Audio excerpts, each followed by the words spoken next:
Bismillahir Rahmanir Rahim.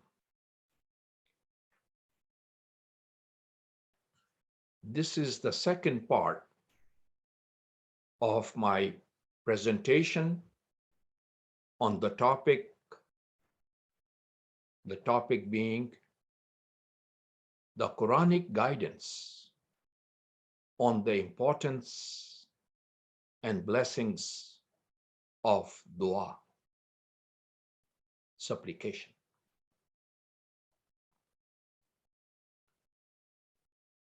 As in my previous presentation, I have been sharing with you some slides based on the Quranic verses on the topic of Barakat al Dua, the topic on the importance and blessings of Dua, supplication.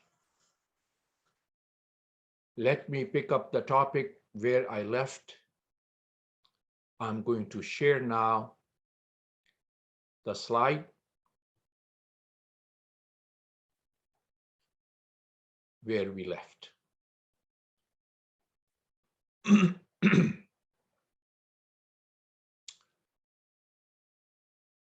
This is part 2, as I mentioned. So let's proceed.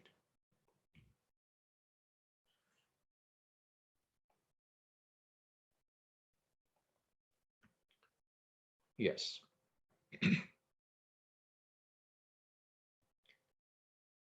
As you can read on the top,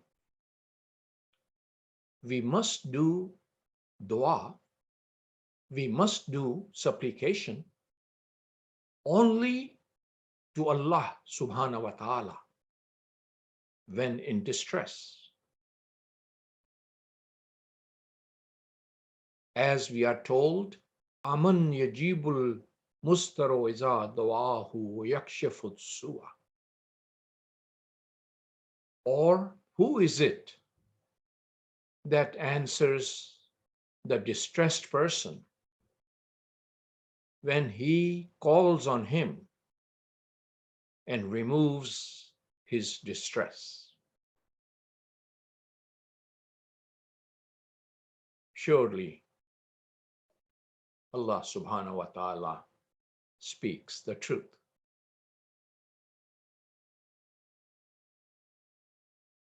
So what's the lesson learned from this Quranic guidance? The lesson is, when a person is in distress, when a person is in difficulty, then the best way out of that difficulty, out of that distress, is to do dua only to Allah subhanahu wa ta'ala. Why? Because as we are told in this verse of Al-Quran, that only Allah subhanahu wa ta'ala is going to help us and remove our distress, our difficulty. So as we live our lives, we must keep this important message of Al-Quran in our mind. Let me share you another Quranic verse on the same topic. This is chapter 6, verse 63 and 64. Say, who delivers you from the horrors of the land and the sea when you call upon him in humility and in open supplication, saying, if he delivers us from the hardship, If he delivers us from this hardship, we shall ever be grateful to him. Say, it is Allah who delivers you from these horrors and from every calamity. Still you associate partners with him.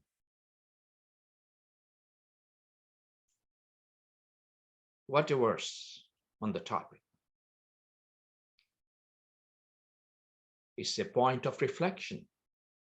Allah is talking to us through our holy prophet, Muhammad sallallahu alaihi wasallam, through his wahi of Al-Quran. Let me repeat again. It's very important. Please make a note that it is very important to reflect on the verses of Al-Quran. We have not only to read them or to recite them, but we have to understand the meanings and the concept and the message in those verses of Al-Quran. So let me read again, primarily for myself and inshallah for others as well. Excuse me. Say, who delivers you from the horrors of the land and the sea when you call upon him in humility and in open supplication?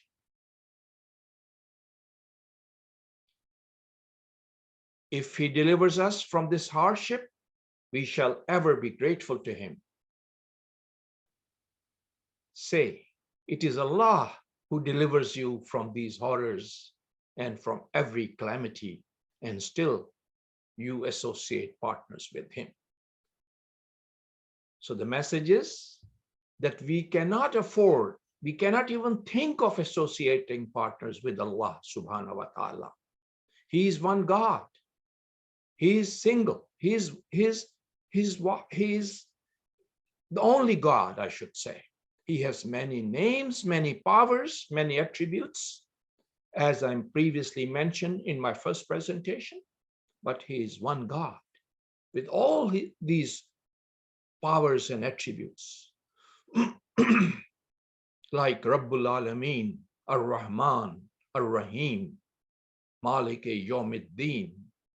These are his powers, names and powers and attributes. So we should not associate any partners with Allah subhanahu wa ta'ala. So it's a reminder that when we are in difficulties, we have to do dua to him. We have to seek his help. Only from him. Why? Because he delivers us from these hardships. And we should always be grateful to him and him alone. Let me give you another verse of Al-Quran on similar message. This is chapter 46, verse 4. And who is more misguided than the person who, instead of praying to Allah, prays to those who will not answer him till the day of resurrection? And these deities they worship are unaware of their prayers to them. So we have to pray only to one God. Otherwise, we will be classified as misguided. As Allah subhanahu wa ta'ala is telling us, who is more misguided than the person who, instead of praying to Allah, prays to those who will not answer him till the day of resurrection, till Yawm al-Qiyamah.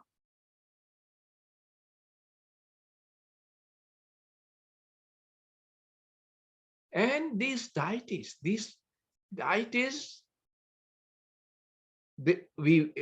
if we worship to these deities, if we do dua to these deities, they are not even aware of our prayers to them. So of course, as such, they will not be able to help us.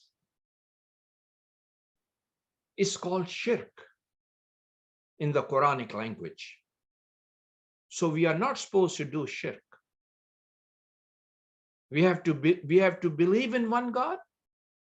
We have to pray to the same one God who has multiple powers and attributes and names. So we have to keep that in mind. It's important. Sometimes the wrongdoers start asking for help from other deities, from others than Allah subhanahu wa ta'ala.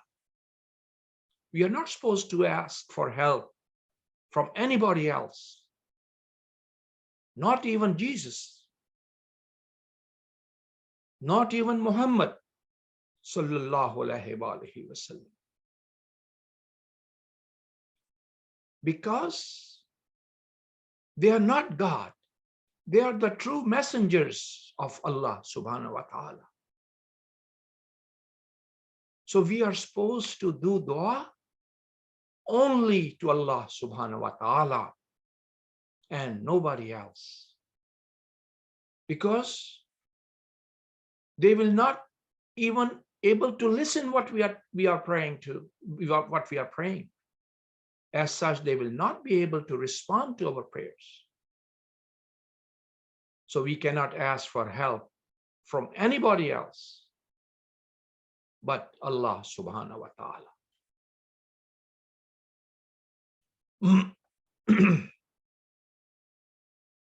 Let's keep going on the same message.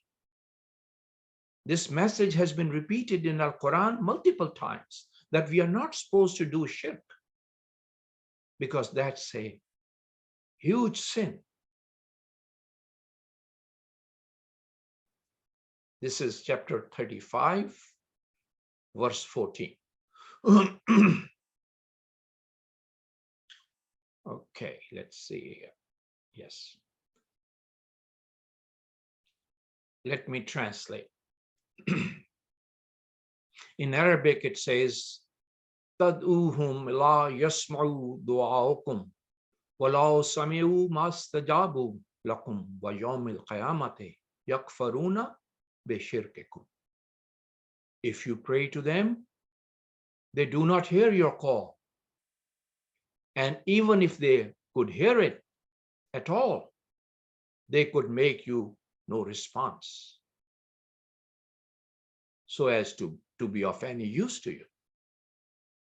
And on the day of Qiyamah, Yawm al-Qiyamah, they will deny that you associated them as partners with God. So we have no logic. We have no reason to pray to anybody else but Allah subhanahu wa ta'ala.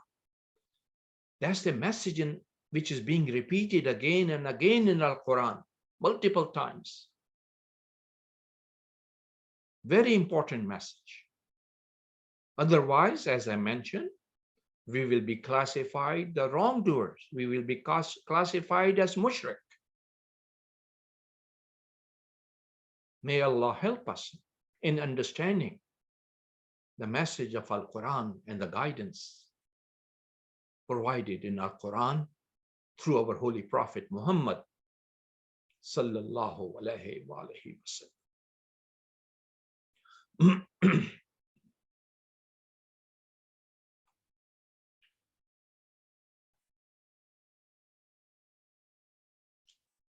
Another powerful verse emphasizing the same message, chapter 4, 117, verse 117. In yad'una min dunihi illa inasan wa in yad'una ila shaytanan marida. Whatever they being the polytheists, whatever they, the polytheists, call on besides him are none but lifeless objects and false deities. In fact, they call on none but Shaitan, the Satan, the rebellious enemy. So we are not supposed to call for help from Shaitan. We are supposed to pray only to one Allah subhanahu wa ta'ala, one God. Otherwise, we'll be on the wrong path. We'll be classified as polytheists. One more time, whatever they call on besides him, besides Allah, are none but lifeless objects and false deities. In fact, they call on none but Shaitan, the rebellious. We are not supposed to do that as Muslims, especially after the guidance have come to us through our Holy Prophet, Khatamun Nabiyyin sallallahu alayhi wa sallam, in the form of Al-Quran. Al-Quran is our guidance. Al-Quran is our nur. Al-Quran is the shifa, the healing. I apologize for my throat.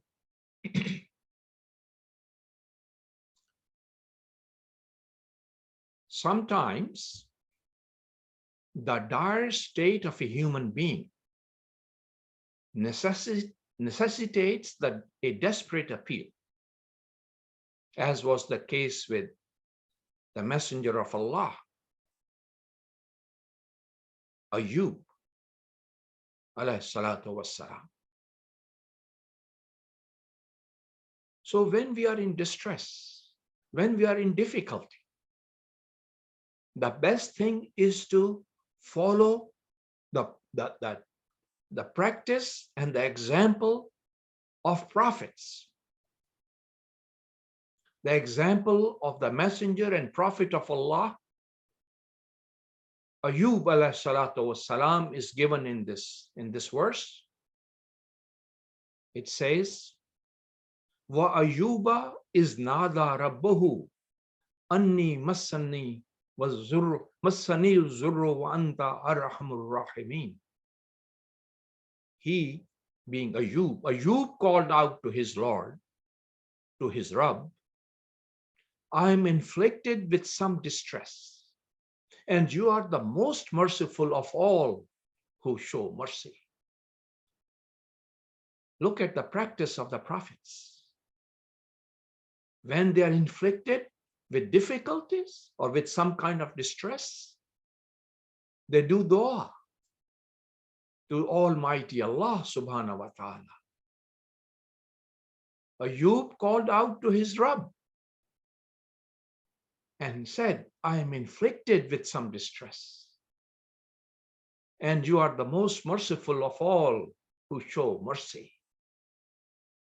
So when we are in need of help, when we want Allah subhanahu wa ta'ala to show mercy to us and remove our distress and remove our difficulties,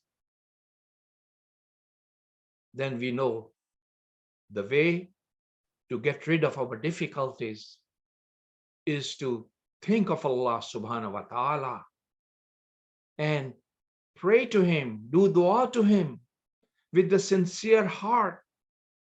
The sincerity of the heart is very, very important when we do dua to Allah subhanahu wa ta'ala.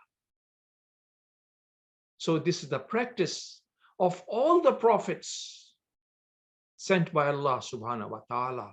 The practice being, they used to do dua when they need help.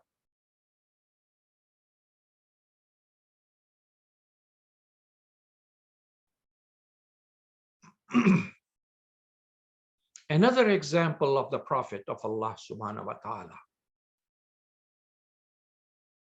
on the importance of dua. This is chapter 21, verse 87. The dua being La ilaha illa anta subhanaka inni kuntum minas zalimin.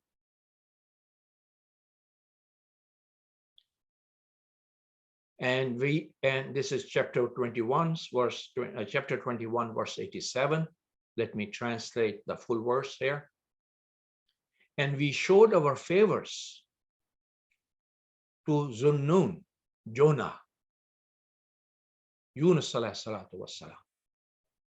Behold, he left in anger his people for the sake of Allah, for the sake of God. He was sure in his mind that we would not cause him any distress. But when we did, he cried out in the midst of afflictions. Jonah, Yunus alayhi salatu wassalam, cried out loud in the midst of afflictions, and said, La ilaha illa anta subhanaka inni kuntum minaz zalimin. And said, there is no other God but you. Holy are you. I have indeed been of those hard pressed with difficulties and distress. And as you know, we are told in Al-Quran that his dua was accepted and he was delivered from his difficulties and distress. Allah accepted his dua.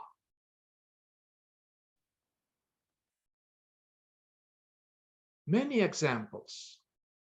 Let me give another example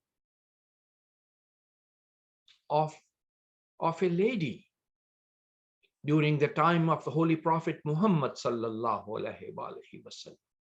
Her example is given in Al-Quran, chapter 58, verse 1.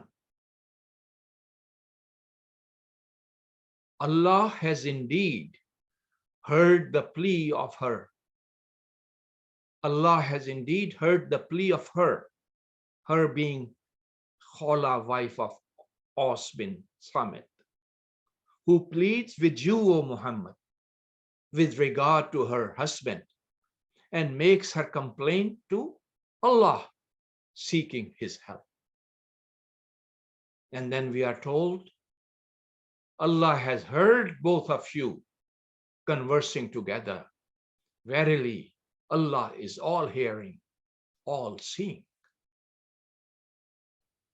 So this is the example of the Honorable Lady during the time of our Holy Prophet Muhammad sallallahu alaihi wasallam. And that dua, that pleading of that lady, the Honorable Lady, Khala, wife of Aus bin Samit, was heard by Allah subhanahu wa ta'ala. And later on we are told in Al-Quran that her pleading was not only heard, but accepted, and she was given, she was helped by our Holy Prophet under the guidance of Allah subhanahu wa ta'ala.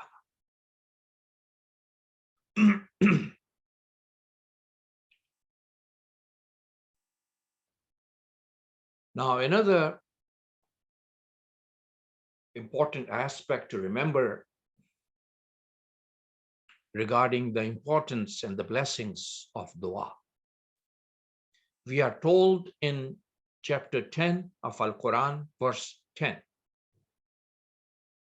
We are told, in a nutshell, we are told that people of paradise, people of Jannah, will also be praying and glorifying Allah.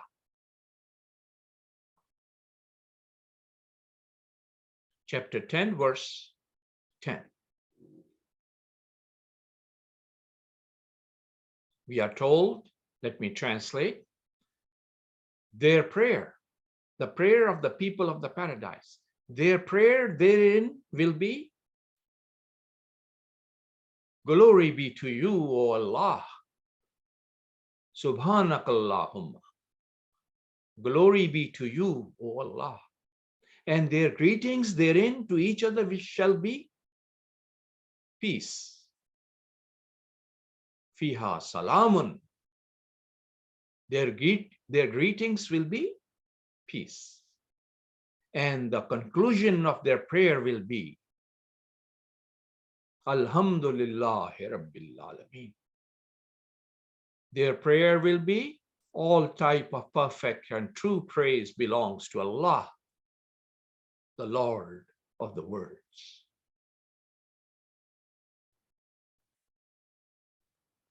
Innal hamdulillahi Rabbil Alameen.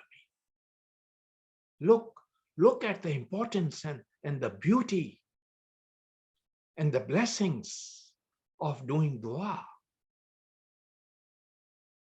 Even in Jannah, there will be glorification and the greetings of peace will be shared among Ahlul Jannah, among the people of Jannah. That tells us how important is dua. What are the blessings associated with dua? That even the people of Jannah in paradise itself will be glorifying Allah and will be doing the dua of the greetings of fiha salamun. So we have to keep that in mind. Inshallah, not only in this life, but in the life to come, inshallah.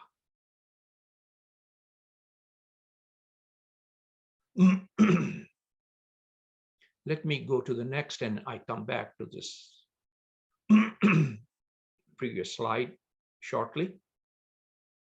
Now, this verse is on the importance of sabr. Sabr. Patience and perseverance is a prerequisite when we do dua. We are told in this chapter 2, verse 152, chapter 2, verse 153. Ya ayyuhallazina amanu sta'inu bis-sabri was-salat. Inna Allaha ma'as sabirin. Allah subhanahu wa ta'ala is telling us in this verse, O you who believe, Ya ayyuhallazina amanu, O you who believe, seek Allah's help, God's help, with perfect patience and prayer. The word for patience is sabr. Bis sabri was salat, with patience and prayer. For surely Allah is with the patiently persevering. Inna Allaha mas sabirin. Very powerful word, which is used in our Quran multiple times, is the word sabr. Bis sabri was salat. Bis sabri was salat has been repeated multiple times in Al Quran. That, oh, you who believe, seek Allah's help with sabr and salat, with patience and prayer. Now, the word sabr is a very comprehensive word. It is usually translated as with patience. That's one meaning. And then there's a inbuilt meaning. Classical dictionary says Sabr includes not only patience against difficulties, but also we have to persevere. That's when we do sabr, we have to persevere. That's the meaning of sabr. Patiently persevering. We have to persevere in avoiding evil, and we have to persevere in doing good. That's part of the meaning of the word sabr. So we have to be patient and persevere in doing good and avoiding evil, avoiding bad. So Allah subhanahu wa ta'ala is telling us, you must do dua to me, I will listen to you, but there is a prerequisite. You have to be patient. You have to persevere in doing good and avoid bad. And also you have to do salat. You have to do dua in the formal prayers as well. So the formal prayer, as-salat, when we are told aqimus salat, that's the word used here. So we have to do dua, not only outside of salat, formal prayer, but we have to do dua while doing the salat, while doing the formal prayer.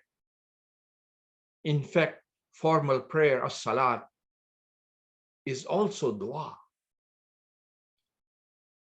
which is a dua in a unique way, as told to us by Allah subhanahu wa ta'ala in Al-Quran, and as shown to us by the example of our Holy Prophet Muhammad sallallahu alaihi wasallam. So let me repeat this verse again for our own reflection. It says, Ya ayyuhallazina amanu sa'inu bis-sabri was-salat. Inna Allaha ma'as sabirin. O you who believe, seek God's help, Allah's help, with perfect patience, bis-sabri, with perfect patience and prayer, salat. For surely Allah is with the patiently persevering.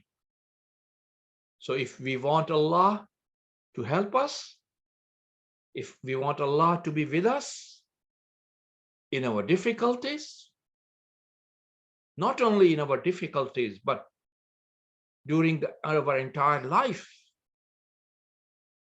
then we have to do sabr, and we have to be patient, and we have to persevere in doing good and avoiding bad, and we have to do ritual prayers. And then Allah says, I can help you, I will help you, because surely Allah is with the patiently persevering.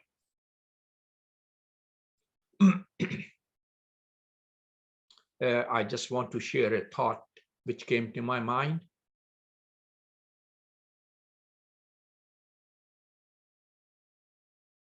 There was a time when I was growing up, a very honorable Imam, I remember him so well with great fondness and respect. He sometimes, when he was doing khutbah, Jummah khutbah at the Jummah prayers, at the end he used to do some dua. And I remember at a younger age, I remember he used to do a dua in which it was mentioned, Uskurullaha yaskurkum. Uskurullaha yaskurkum. And the Imam used to stop at that time and used to translate Uskurullaha yaskurkum. He used to translate. He said, remember Allah, He will remember you. Uskurullaha, to do zikr of Allah. Uskurullaha yaskurkum. He will remember you. So he used to explain, and he used to say, remember Him. Uskurullah, remember Him in your good times. When you have no difficulties in front of you, you should remember Allah during your good times. Because if you do remember him in your good times, he will remember you when you are in difficulty, in your bad times. Uzkurullaha yaskurkum. Remember him in your good times when you have no difficulty. For his love, for the love of Allah subhanahu wa ta'ala, remember him. Do zikr of him. Give him honor and glorify him. He will remember you. He will honor you. He will remove your difficulties. So, uzkurullaha yaskurkum. That thought came to my mind. I just wanted to share it with you.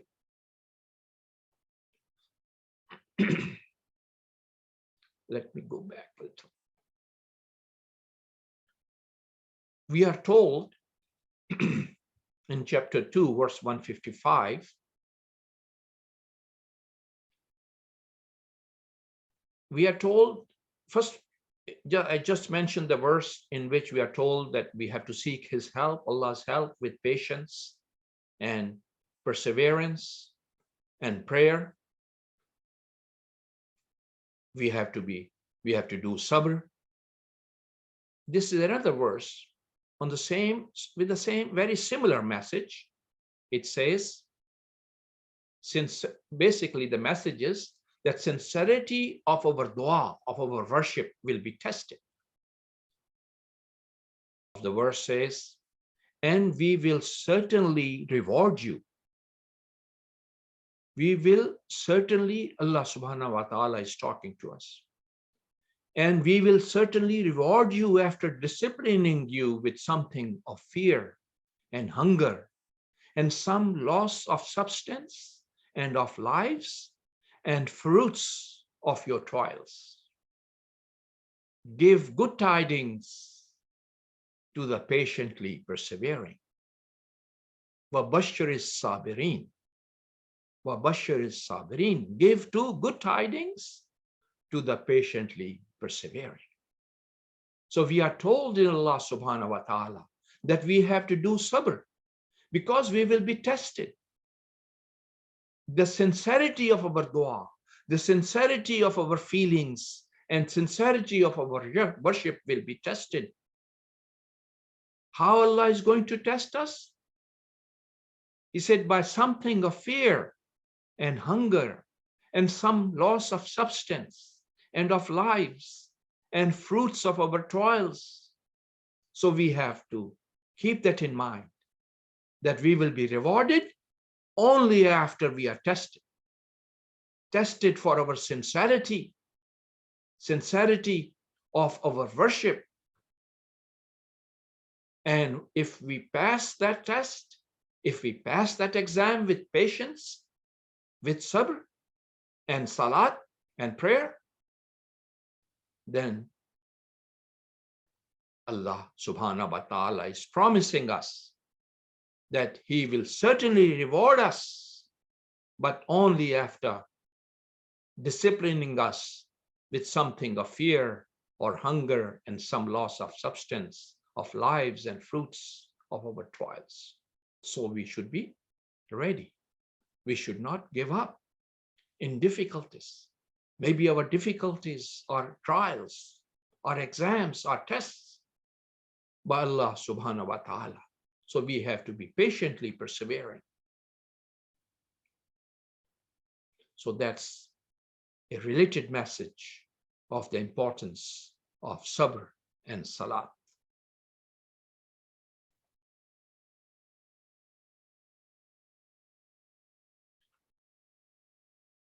Another verse to the related topic of rewards of patience and perseverance.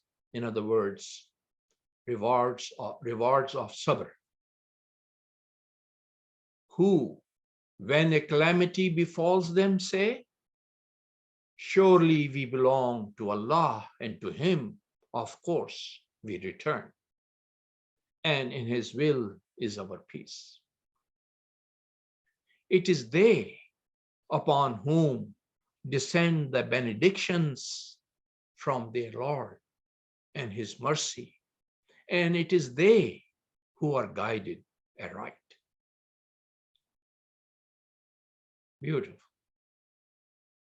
Subhanahu wa ta'ala is helping us understand not only the importance of dua, but also teaching us the rewards of patience and perseverance.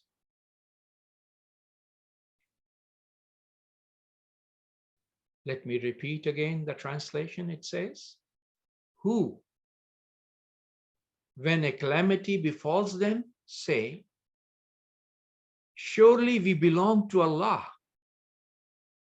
Qalu inna lillahi wa inna ilayhi raji'un. So when a difficulty falls on us, or any kind of difficulty, including the death of our loved ones, there's a difficulty. So we usually, when somebody dies, goes to the next life, we usually say, inna lillahi wa inna ilayhi raji'un.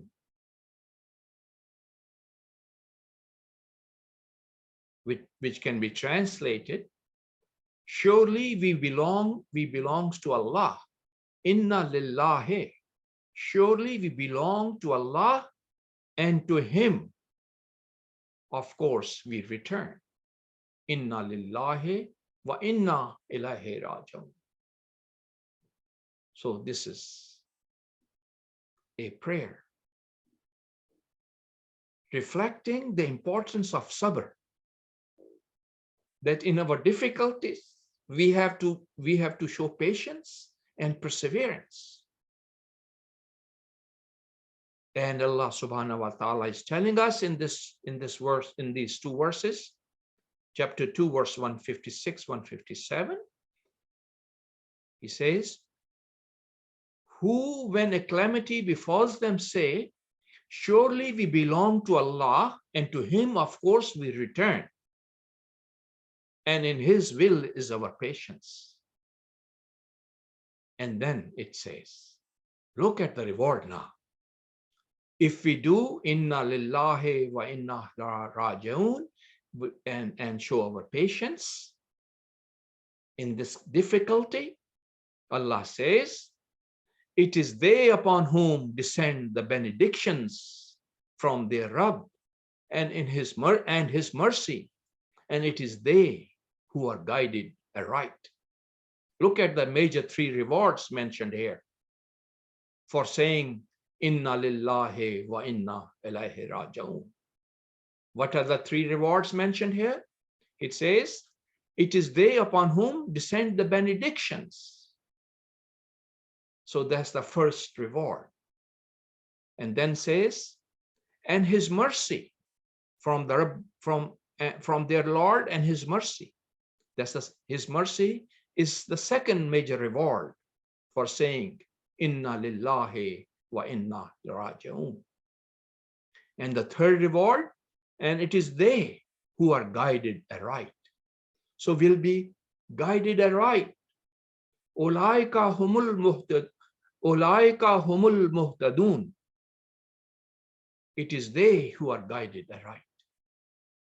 So look at the rewards of sabr, of patience, in difficulties, showing patience in difficulties and distress, and do sabr. And if we do that, we have rewards waiting. Three major rewards are mentioned here in these two verses. To just summarize again, when we say inna lillahi wa inna ilayhi raji'un in difficulties, Allah says, if we do it with a sincere heart and show patience and perseverance and do sabr, then Allah says, you will be rewarded. because Allah is going to, Allah say, it is they upon whom descend the benedictions from their Lord, from their Rabb and his mercy, and it is they who are guided aright. Alhamdulillah Rabbil Alamin. Let me stop here. Let me take a break here from the second part of my presentation. Excuse me. I will pick up the topic from here, same topic, inshallah, on the importance of dua, on the importance of dua and the blessings of dua, inshallah.